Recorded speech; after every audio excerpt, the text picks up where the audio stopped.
everybody. So today we're going to talk about Lilith. There are actually 4 Liliths.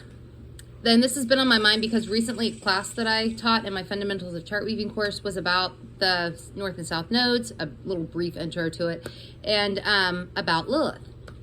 And there are 4 of them, so it's been on my mind recently. Let me see, it's kind of crooked. It's been on my mind recently, and there are 4 of them.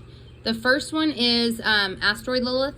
This is number 1181 when you pull it on astro.com or wherever. That's the asteroid number. It's also the only Lilith that is an actual tangible body in the sky. The other ones are all hypothetical. The second one is Black Moon Lilith. That's the only one that we have a star card for, but it's fucking gorgeous. This is like one of my favorite cards that we made. We do mention all of the other Liliths though on the card, but this one seems to get worked with the most. This one is an average of the lunar apogee, whereas True or oscillating Lilith is also the lunar apogee, but is also calculated from that, but it's not averaged out. It's the actual orbit. So, and the orbit of True oscillating Lilith is a little bit more wild. So there's those, and then there's Dark Moon Lilith. That or Waldemouth's moon, the number is H58 on astro.com. Oh, and the number for True oscillating Lilith is H13. I'm not going to talk about Dark Moon Lilith today. I'm going to talk about that in another video because that's one of the Liliths that you don't see a whole lot on. And also the stuff that I've seen I'm really not that crazy about. It's all just very negative and nasty, and while I think it can be, I also think that it can be a really great place too. So I'm going to give that special attention and just talk about the other 3 Liliths in this video. Now, Lilith in your chart, there are a lot of people that don't fuck with all 4 Liliths. You might only see somebody fucking with Black Moon Lilith or True oscillating Lilith or even the asteroid. You don't have to mess with all of them. I will say that there is a theme. I'll mention what I have here. All of the Liliths can represent things like anger and rage, which is usually justified. Seeking for equality in some way, or something going on with equality, notions of equality. Wildness and untamable energy, where we aren't as easily tamed. Though this might also be a place where people, and this also might be a place where people try to tame us or put us in our place.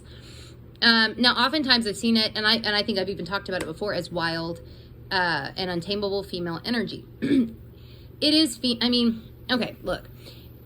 We all have masculine and feminine energy inside of us. And some planets, asteroids, hypothetical points, whatever, do have an affinity for masculine energy or for feminine energy. This isn't a gender thing. This isn't a sex thing. This is literally an energetic thing. And Black Moon Lilith, True Lilith, Asteroid Lilith, Dark Moon Lilith, there is a feminine energy to these. There is an affinity to it. So, but in saying that, I also don't think that, you can totally read these in a man's chart or somebody who identifies as male. It's not like they're left out of this because Lilith does tend to resonate with female energy. So I do think there is a wildness and untamable, perhaps female energy that she can represent. Also Sexuality is another one, obviously, with her mythology, which we'll go into in just a few minutes.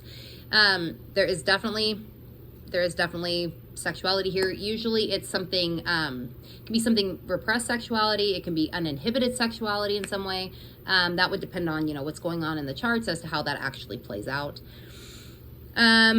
Where we feel a void is another one. Where we have trauma, specifically trauma dealing with sexuality and equality, anger and rage. It's also where we might lash out. This is usually justified though, because of what matters is how we handle this lashing out, really. But the lashing out with Lilith, with any of the Liliths, is usually justified. And where we defy tradition and convention. All of them deal with this as well. Now, if you wanted to just read Black Moon Lilith or True Lilith or Asteroid Lilith or whatever, you could totally incorporate these themes into any of them. You could. But I do think it's a lot of fun to read Lilith, read all 4 of them in a chart, and read them kind of in the way that her mythology goes. Like, for instance, okay, I think Asteroid Lilith correlates with her, with the beginning of her story. Beginning of her story is she was created with Adam at the same time. They were both created from the earth or from the dirt equally. So she felt like they were equals because they were. But then it gets time for them to fuck, and she wants to be on top, and he's like, no, I want to be on top. You can submit to me. And she's like, no, essentially. That's a quick version of that, but you get the idea.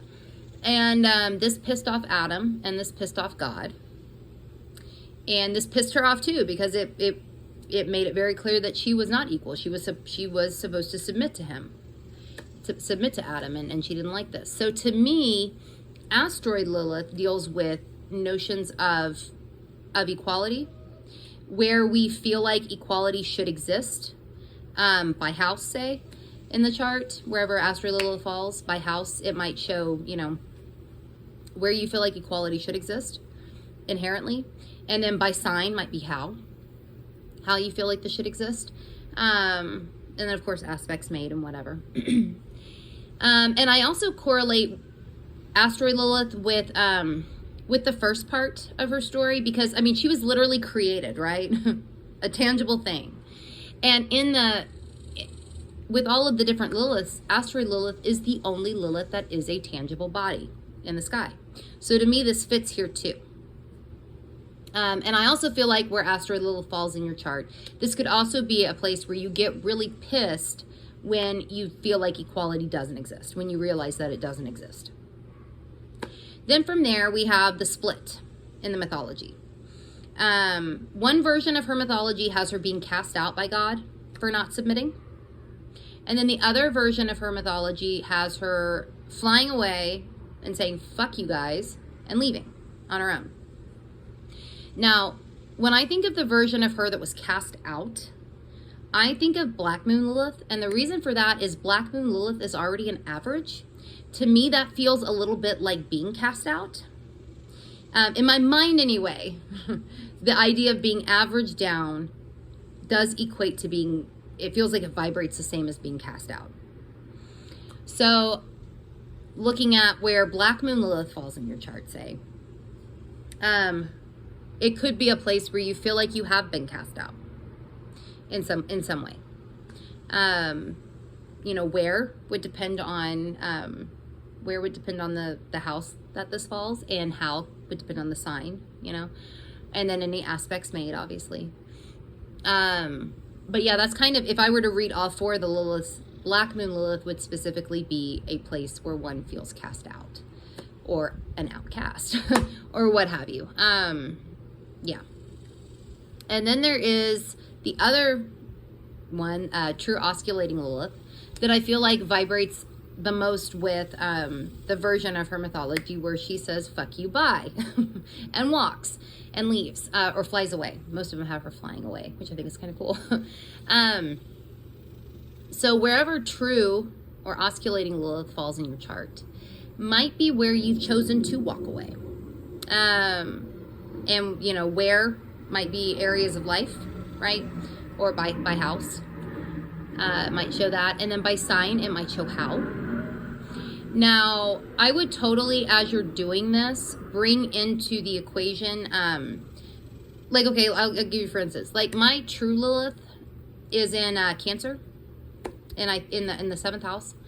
So I would also want to bring the moon into the equation here, because the moon is the planetary ruler of Cancer.